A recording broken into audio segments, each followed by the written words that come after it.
Kita lanjutkan tadarus kita surat Al-An'am ayat 125. A'udzu billahi minasy syaithanir rajim. Bismillahirrahmanirrahim. Faman yuridillahu an yahdiyahu yasrah sadrahu lil Islam. Wa man yurid an yudillahu yaj'al sadrahu dayyiqan harajan ka'annama yas'adu fis sama'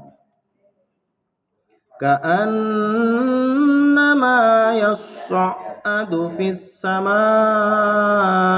kadzalika yaj'alullahu ar-rijsa 'alal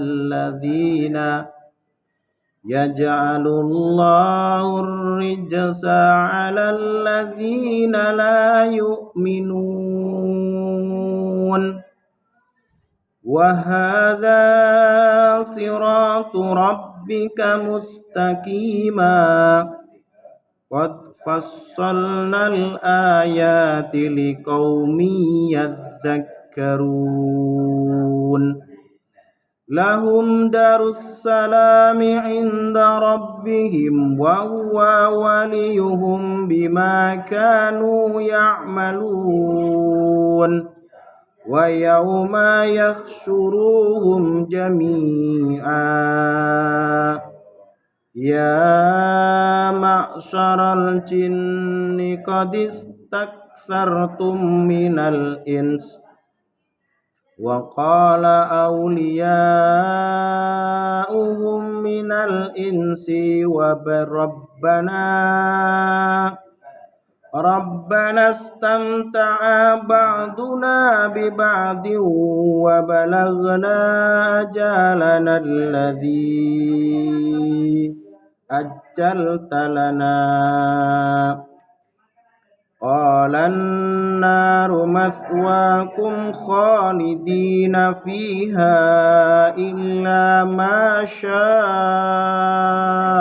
Allah.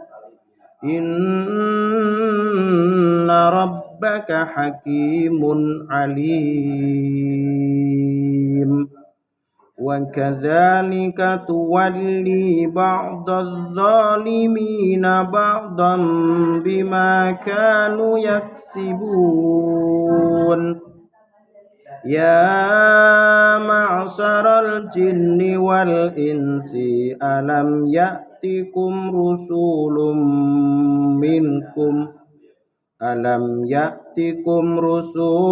minkum yaqussuna 'alaikum ayati wa yudhiru lakum liqa'a yaumikum hadza. Qalu syahidna ala anfusina wa gharrathumul hayatud dunya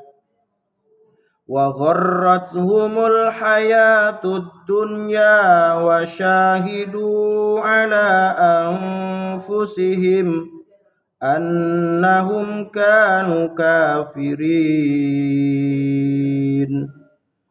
Dzalika allam yakur rabbuka muhlikal qura bidzulmin wa ahluha ghafilun. Shadaqallahul azim.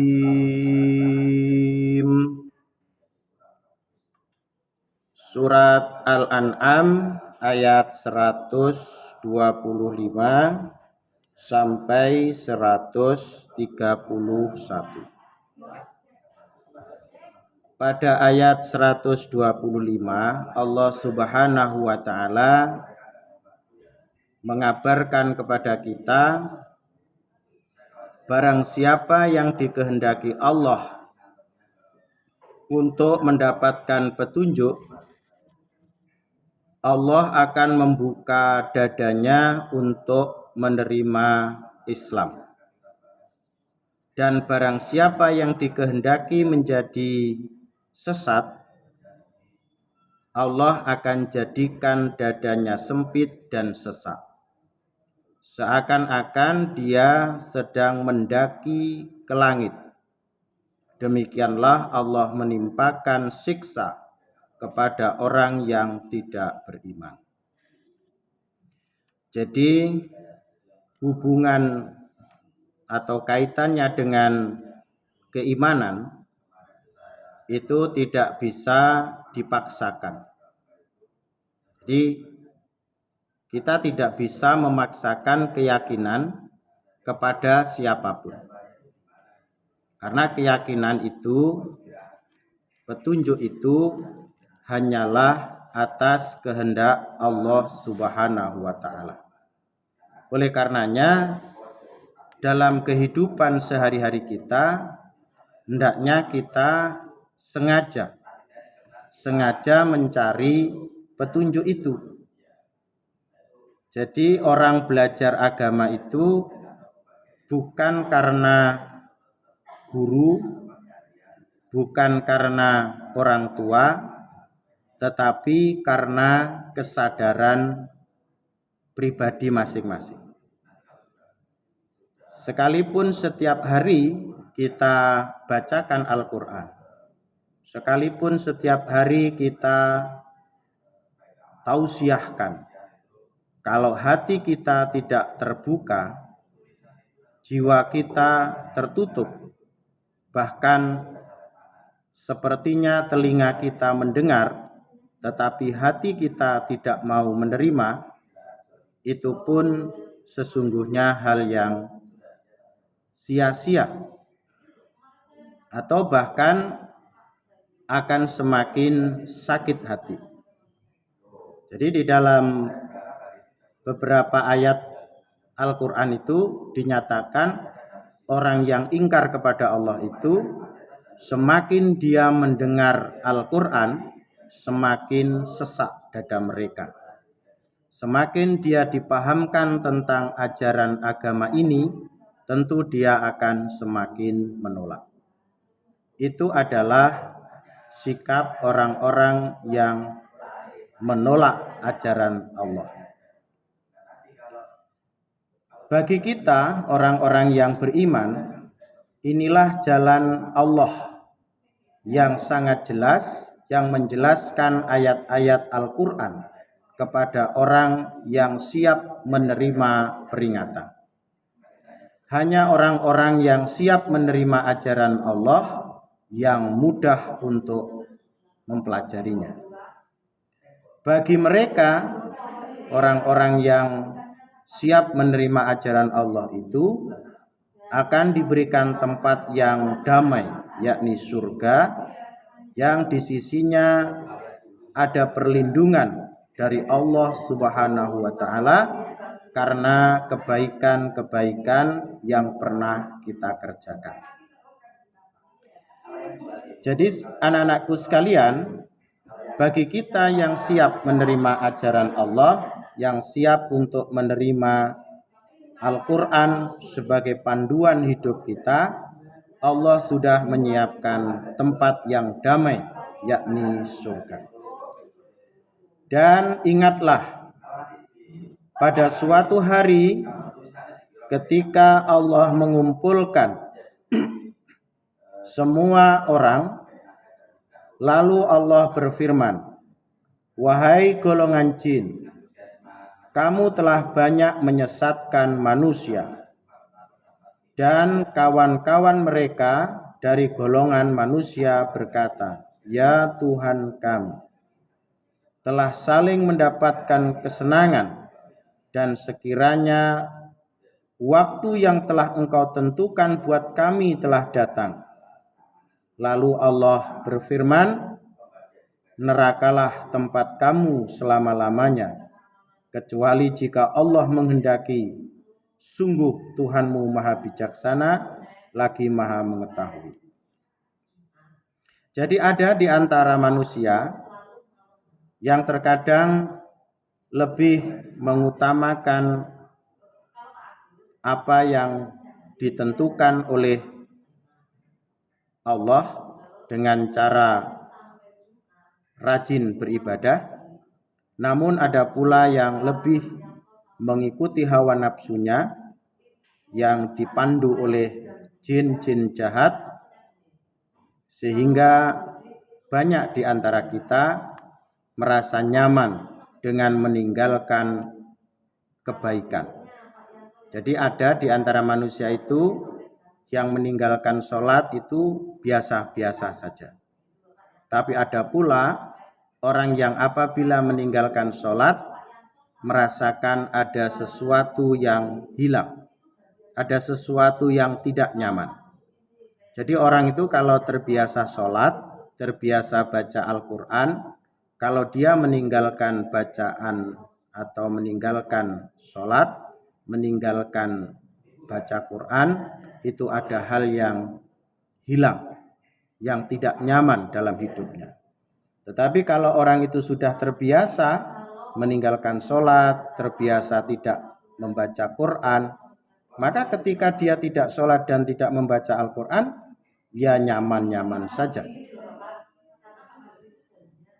Dan demikianlah kami jadikan sebagian orang-orang zalim berteman dengan sesamanya sesuai dengan apa yang mereka kerjakan.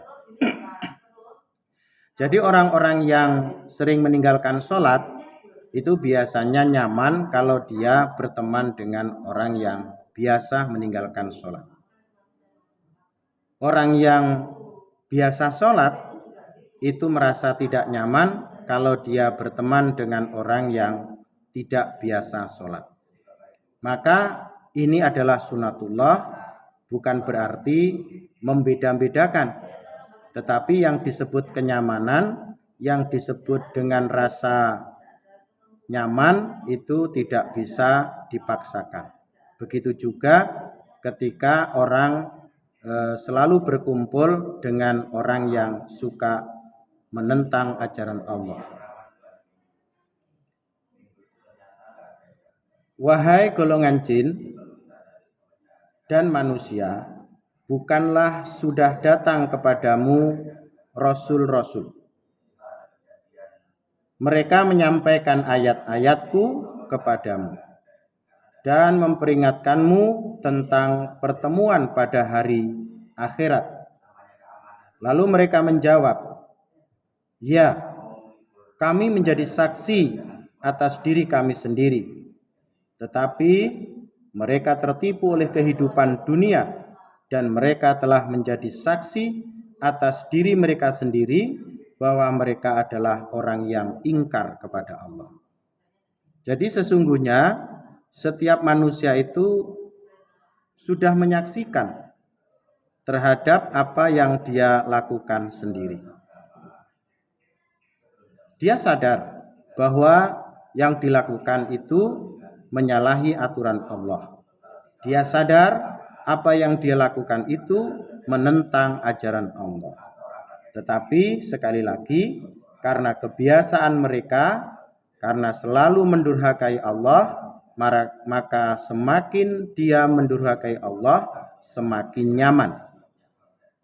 Sebaliknya, orang yang biasa taat kepada Allah, jika ada hal yang menentang Allah, ada rasa tidak nyaman.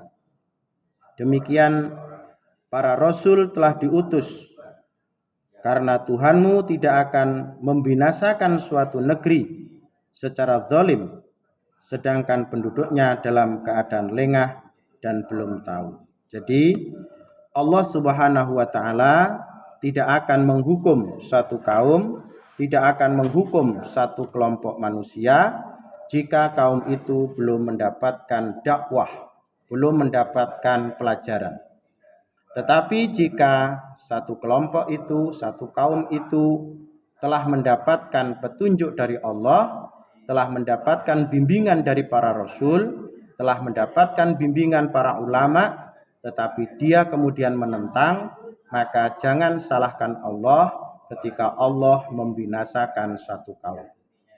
Marilah kita berdoa kepada Allah, semoga kita semua tergolong orang-orang yang senantiasa mendengarkan perintah-perintah Allah dan menjalankan perintah Allah dengan suka hati, bukan karena keterpaksaan, bukan karena diancam, tetapi kita laksanakan karena suka hati kita. Kita melaksanakan sholat karena kita memang sangat membutuhkannya. Kita membaca Al-Quran karena kita ingin mendapat petunjuk-petunjuk dari Allah Subhanahu wa Ta'ala. A'udzubillahi minasyaitonirrajim. Bismillahirrahmanirrahim. Innallaha wa malaikatahu yusholluna 'alan nabi. Ya ayyuhalladzina amanu shallu 'alaihi wa sallimu taslima. Allahumma shalli ala Muhammad. Allahumma shalli wa sallim wa barik ala habibika nabiyina Muhammad walhamdulillahi rabbil alamin. Ya Allah, segala puji hanyalah milik-Mu. Engkaulah pencipta alam semesta ini. Engkau pulalah yang akan mengatur dan memeliharanya. Ya Allah, ya Tuhan kami, bukakan pintu hati kami, agar kami selalu mendengar dan meyakini petunjuk-petunjuk-Mu dengan penuh keikhlasan.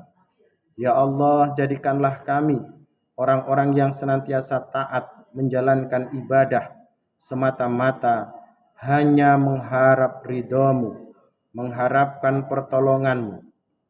Ya Allah, ya Tuhan kami, jauhkan kami dari orang-orang yang berbuat aniaya, orang-orang yang akan menyesatkan hidup kami. Ya Allah, jadikanlah kami senantiasa bersama dengan orang-orang yang taat kepadamu, orang yang senantiasa mengharapkan pertolongan-Mu, mengharapkan ridho-Mu.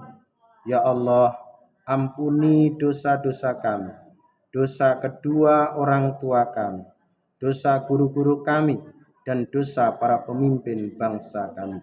Rabbana atina fid dunya hasanah wa fil akhirati hasanah wa qina adzabannar. Wa sallallahu ala Muhammadin walhamdulillahi rabbil alamin.